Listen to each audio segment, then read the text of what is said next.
He lived in a wheelchair for months, lost 35 pounds, and met with dozens of Vietnam veterans to understand their pain. He even cut his hand during filming and kept acting with real blood showing. He gave $3 million of his salary to veteran groups. That same year, he opened his own production company with Paula Wagner. He invested $2 million and began producing Days of Thunder. He rewrote scripts, chose actors, and pushed for practical effects, even spending millions to film real NASCAR crashes. In just 1 year, his company secured $50 million in deals with studios. But Born on the 4th of July also brought backlash. Many veterans protested the film, upset that Cruise had never served. Some even threw objects at the set. Cruise received death threats. The tension was high, but he stayed committed. The film made $161 million and shifted how people saw Vietnam veterans. Cruise later created a scholarship fund worth $500,000 for disabled veterans. Tom Cruise didn't just pretend to be a race car driver in Days of Thunder. He actually became one. During filming in 1990, he trained with real NASCAR drivers, got behind the wheel himself, and raced at over 180 miles per hour. In one scene, he had cue cards taped to the windshield so he could remember his lines. And he crashed the car because of it. He pushed himself to learn how to drive 700 horsepower stock cars on famous tracks like Daytona and Charlotte. That same year, he met Nicole Kidman on set. She played a doctor in the film. They fell in love while filming and got married on Christmas Eve in 1990, just months after they finished shooting. In A Few Good Men 2 years later, Cruise took on the role of a military lawyer. That courtroom scene where Jack Nicholson shouts, "You can't handle the truth," wasn't easy to capture. The director filmed it 95 times. Cruise had to keep repeating the same intense questions again and again, like, "Did you order the code red?" until it all felt real. The film was a huge success, earning over $236 million. That one scene became legendary. When Interview with the Vampire came out in 1994, people were shocked that Cruise was playing Lestat. The author of the book hated the idea at first and even said he could never be Hal Lestat, but Cruise didn't hold back. He worked for months to move like a predator and even bit into live rats during filming. They also used mechanical rats with hidden tubes to make it look real.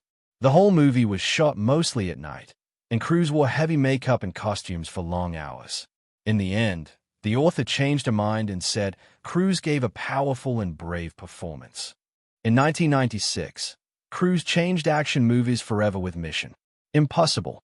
He refused to fake the stunts. One of the wildest scenes had him hanging from the side of a train, speeding through the Channel Tunnel at 70 mph. He was actually there. No double, no tricks. He also dangled from wires for the famous vault scene and did it all in a single take that lasted over 6 minutes. The movie cost $80 million, but most of that went into the real stunts, not digital effects. That same year, he showed a different side in Jerry Maguire. He won a Golden Globe for Best Actor in Alien 1997.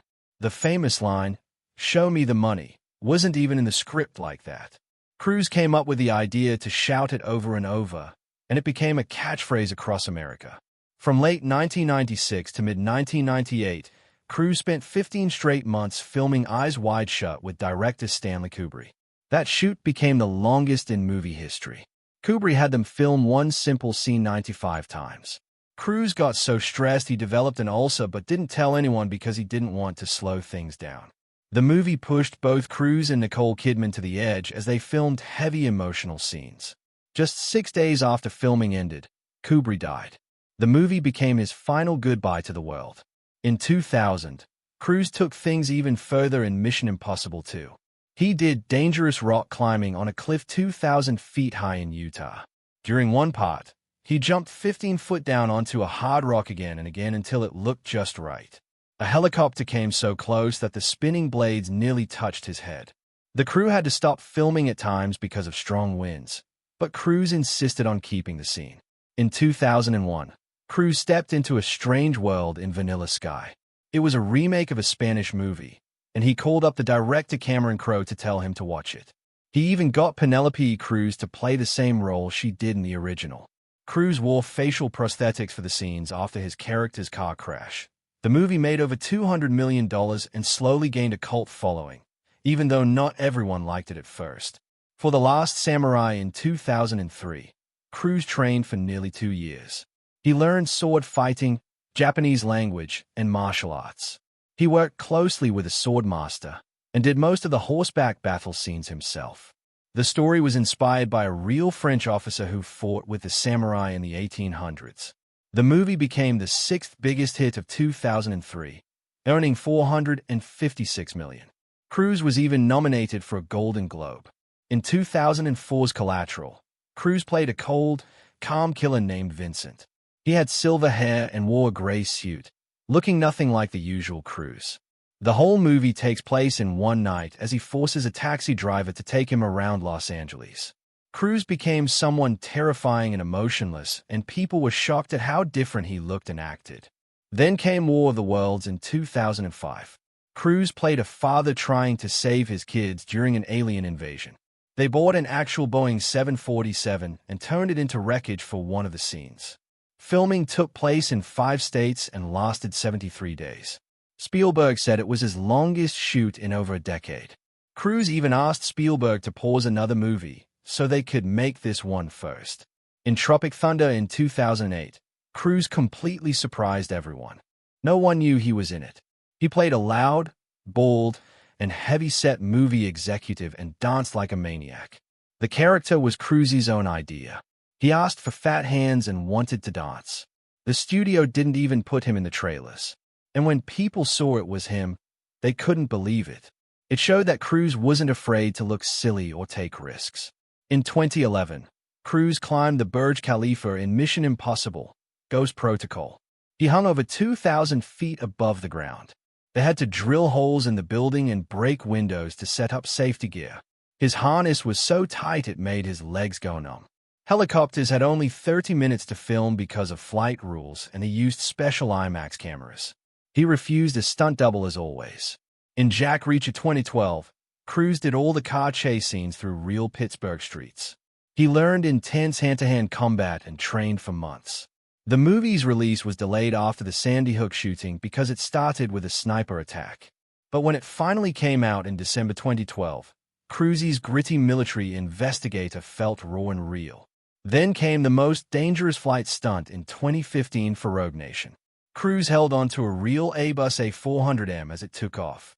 He was hit with 5G forces while 5,000 feet in the air. The crew only had 48 hours to get it right, and the plane had to take off 8 times. Cruise ran across the wing and held onto panels made for paratroopers. He wore almost no protective gear to keep it looking real. In 2017, Cruise filmed his zero-gravity plane crash for The Mummy. He flew in a special plane that climbed to 25,000 feet and then dropped to create weightlessness. Everything was filmed practically with no CGI.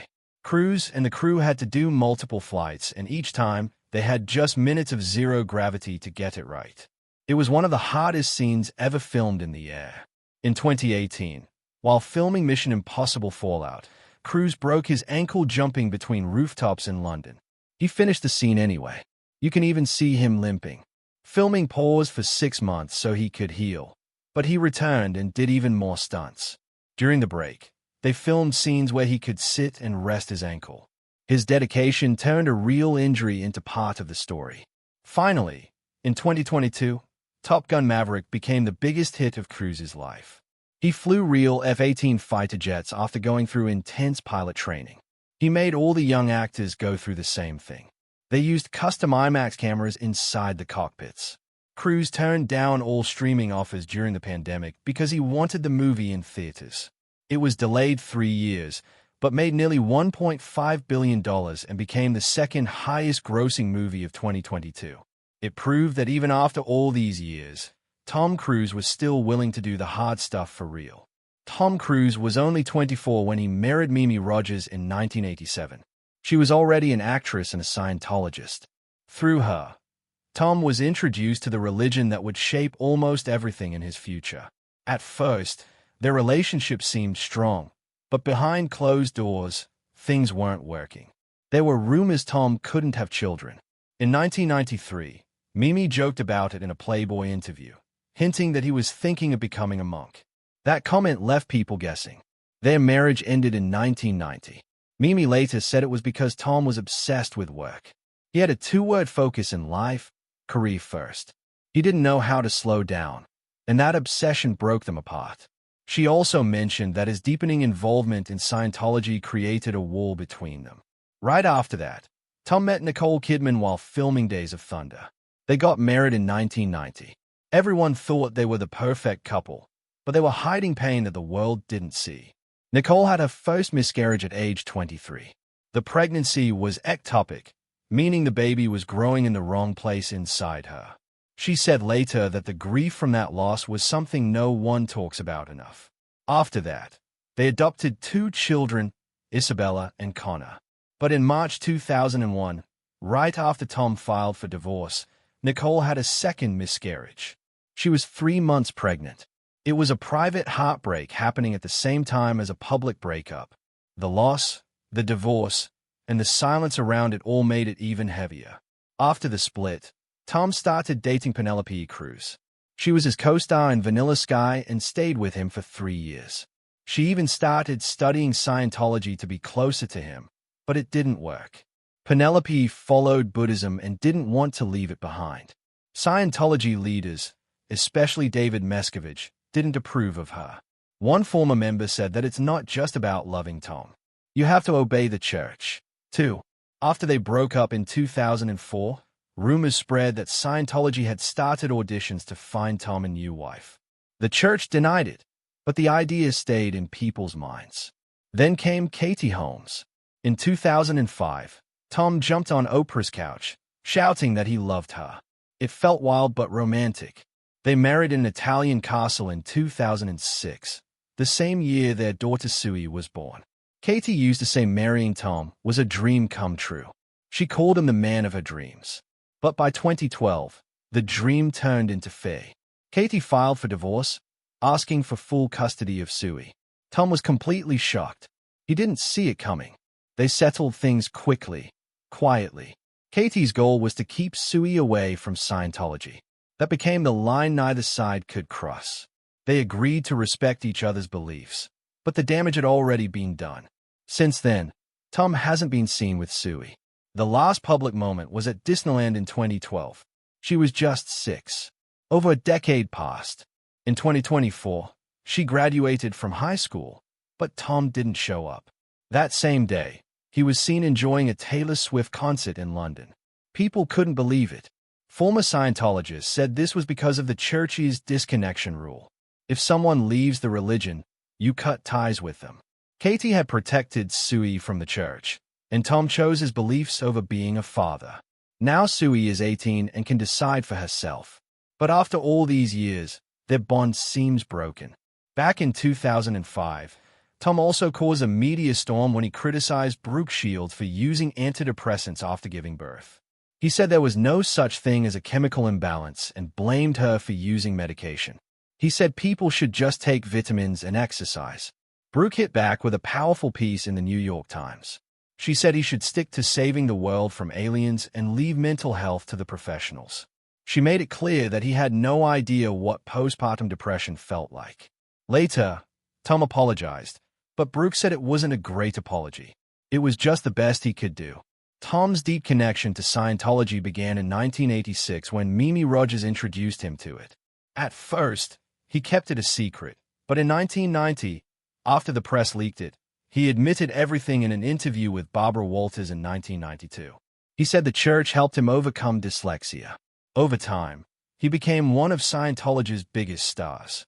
He grew close to David Miscavige, who had been a part of his life since the late 1980s. But when he was told the church would reveal secrets about an alien ruler named Xenu, Tom backed away briefly. He was filming Eyes Wide Shut in 1999 when Marty Rothbard was sent to pull him back into the fold. Then in 2008, a video leaked online where Tom was talking about Scientology in ways that shocked even his fans. He said Scientologists were the only ones who could help at a car accident, that they were the only real experts on the mind. The church tried to take the video down, but it spread quickly and millions saw it. The way he talked sounded intense and strange. Many people said it didn't feel like the real Tom anymore. In 2015, The HBO documentary Going Clear made things even more intense.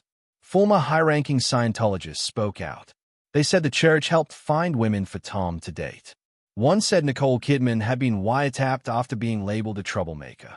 Another described the church's actions as white slavery when it came to finding Tom a partner. They also said Kidman kept Tom away from Scientology for years, which made the church spy on him through one of his own employees. These stories painted a very dark picture. In 2001, things got even more personal when a male adult film star claimed he had an affair with Tom, and that this caused Tom's divorce from Nicole. Tom sued him for $100 million. The man admitted he had lied, and Tom won a $10 million judgment. It wasn't the first time Tom had to fight false rumors about his sexuality. He had sued a publisher for another similar story before and won that case. 2. Around the same time, a former church executive revealed something disturbing. From July to November 2001, Tom's private confessions and auditing sessions were secretly recorded on video. The church claimed it was to check session quality, but every word was sent directly to David Mescovich. They even waited until Tom's divorce from Nicole was finalized before getting too involved again. What should have been private therapy was secretly monitored. That betrayal added to the growing concerns about how the church treated even its most famous members. In late 2023, another former Scientology executive named Mitch Briscoe made headlines. He said Tom Cruise was the church's #1 victim. He claimed Miscavige controlled everything, even the soap used on their cruise ship. Briscoe said Tom wasn't free. He was completely under control. Leah Remini, who left in 2013, said there were harsh punishments for anyone who criticized Tom inside the church. Others backed her up. Still, the church denied everything and said these people were all lying. In February 2025, something else started troubling fans. Tom appeared in a Super Bowl commercial, and people noticed his face looked swollen and stretched. Just 10 minutes earlier, a trailer for Mission Impossible showed him looking normal. A plastic surgeon explained that it looked like too many fillers had changed the shape of his face. His jawline, once sharp, was now soft.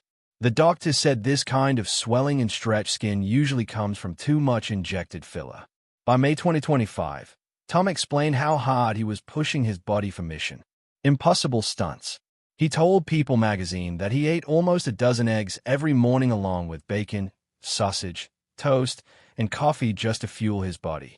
He said flying on top of a biplane at 120 miles per hour burns a lot of calories. It was 3 times faster than early wing walking planes. He needed protein and energy just to stay alive up there. In July 2025, British host Jonathan Ross said something brutal. On his podcast, he compared Tom's face to Play-Doh. He said Tom was once a naturally handsome man, but now looked fake. He wasn't calling him ugly, but said he just didn't look like himself anymore. Fans agreed, and the internet lit up with reactions. Later that August, Tom finally opened up. During an interview, he said the wild plane stunts almost broke his back. In one scene, he had to hang from a seat belt as the plane flipped upside down. The pressure separated the joints in his fingers. His hands were swollen. The pain was real. His director confirmed that Tom had suffered a lot. They even had to reshoot parts in Africa because of weather. The injuries and swelling may explain some of the changes in his appearance, but for many fans, it was too late. His face no longer looked like the Tom they remembered. Tom Cruise used to be Hollywood's golden boy. Perfect smile, perfect face, perfect life. But something started changing. By February 2025, fans noticed his face looked swollen and stretched during a Super Bowl commercial. Just minutes earlier, he looked normal in a movie trailer. A plastic surgeon said it looked like too many fillers had changed his jawline completely. Then in July, a British host made a brutal comparison. He said Tom's face now looked like Play-Doh. Now the question is, what happened to the man millions fell in love with? Tom Cruise was born on July 3, 1962 in Syracuse, New York. But from the very beginning, his life was filled with fear and constant change. His father, an electrical engineer named Thomas Mather III, had a terrible temper. He often exploded in anger for no reason.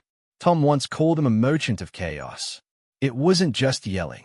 He was abusive, and they never stayed in one place for long. By the time Tom was 14, He had already gone to 15 different schools.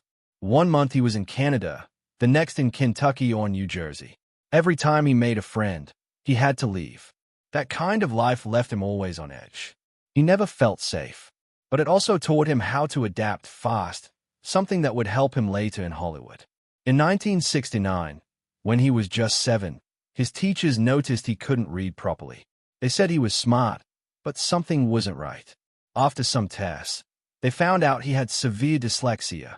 For Tom, letters didn't sit still on the page. They moved around and didn't make sense. Kids at school called him names. Some teachers got frustrated with him. But instead of giving up, Tom found another way. He started learning by listening.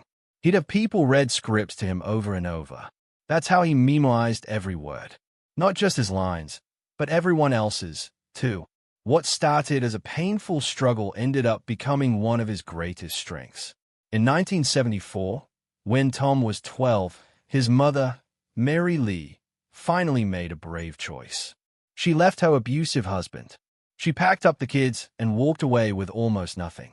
Suddenly, she was a single mother raising 4 children with no money and no job skills. She worked non-stop, waitressing, cleaning houses, doing anything she could. Sometimes she worked 16 hours a day. They moved from place to place, always chasing cheaper rent. Watching his mother struggle, Tom knew he had to help. He mowed lawns, delivered newspapers, anything for a few dollars. Every cent went to his mom. That time taught him the value of hard work and how badly he wanted control over his own future. In 1976, when he was 14, something surprising happened. Tom told his family he wanted to become a priest. He enrolled in a Catholic seminary in Ohio and followed the strict schedule: early morning prayers, Latin classes, religious rituals. Teachers saw him as serious and devoted. But it didn't last. One night, Tom and some other boys broke into the wine cellar and drank the communion wine. They got caught, and Tom was expelled. He later said the experience made him realize he wasn't meant for that life. He wasn't meant to follow rules. He was meant to perform. In 1978, Tom's life started to settle.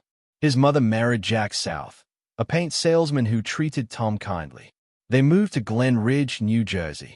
For the first time, Tom had a stable home, a stable school, and someone who supported him. He joined the wrestling team, but a knee injury ended that dream.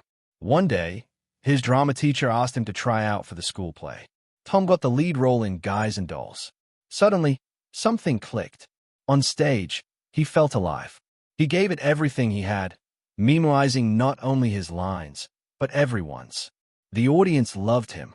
After that, he acted in more plays and won the school's drama award. Those 18 months in New Jersey changed everything. Acting wasn't just a hobby. It became his new dream. In 1980, just before graduating high school, Tom made a decision that scared his whole family. He dropped out and moved to New York City to become an actor. He only had $500 and a bag of clothes. He stayed in a cheap hostel near Times Square and got a rat-infested apartment in Hell's Kitchen. Rent was $230 and he worked as a busboy to survive. He ate dollar pizza and instant noodles, losing 20 pounds in the first 3 months. He auditioned for a soap opera but got rejected for being too intense. That comment hit him hard. He changed his name from Thomas Mather IV to Tom Cruise, hoping it would sound stronger and more memorable. Then in 1981, he got his first film role. It was just a few seconds in a movie called Endless Love. He set a fire in one scene, got paid $500, and that was it. But something about his energy stood out. People noticed him. The fire he lit in that scene wasn't just on screen. It was the beginning of something huge. In 1983, he auditioned for The Outsiders. He was trying out for the role of Sodap Pop. But during the audition, he stopped and said, "This isn't working for me." Everyone was shocked, including Rob Lowe. But that moment showed how aware Tom was of his own limits. Instead of forcing it, he took a smaller role. And that small role helped him stand out even more. That same year, Risky Business came out. Made on a small budget of $6.2 million, it earned over $63 million. The famous underwear dance turned him into a star. Critics loved it, and Tom got his first Golden Globe nomination. That same year, He did all the right moves. Filmed in freezing Pennsylvania, the harsh weather pushed him to his limits. But he didn't complain. He gave everything to the role, showing that he was willing to suffer for authenticity. That mindset would later make him famous for doing his own stunts. In 1985, he took a role in Legend, directed by Ridley Scott. The makeup process was intense. Though Tom didn't wear heavy prosthetics, he worked closely with a crew handling the largest makeup operation of its time. His co-star Tim Curry once ripped off his own prosthetics in frustration, injuring himself. This taught Tom how demanding big productions could be, and he was ready for it. Then came The Color of Money in 1986, where Tom worked alongside Paul Newman and under director Martin Scorsese. Tom played a young pool hustler and trained hard to make it look real. Newman won an Oscar, but Cruise proved he could hold his own next to legends. That same year, Top Gun exploded. Tom flew in real F-14 jets, reaching speeds of 800 mph. He experienced blackouts from the G-forces. He completed over 40 hours of flight time, and the Navy even changed its rules for him. The film made $356 million and turned Tom Cruise into a worldwide name. He became the highest-paid actor under 25, earning $2 million per film. In 1988, he starred in Cocktail, which made $171 million. Tom learned real bartending tricks, practiced for months, and broke 47 bottles in training. The same year, Rain Man came out. Tom improvised a key scene after finding out his real father had abandoned him at 12. Dustin Hoffman was amazed by his acting, and the film won 4 Oscars. Tom agreed to a deal that gave him a share of the profits. He ended up making $15 million. In 1989, Tom pushed himself further in Born on the 4th of July.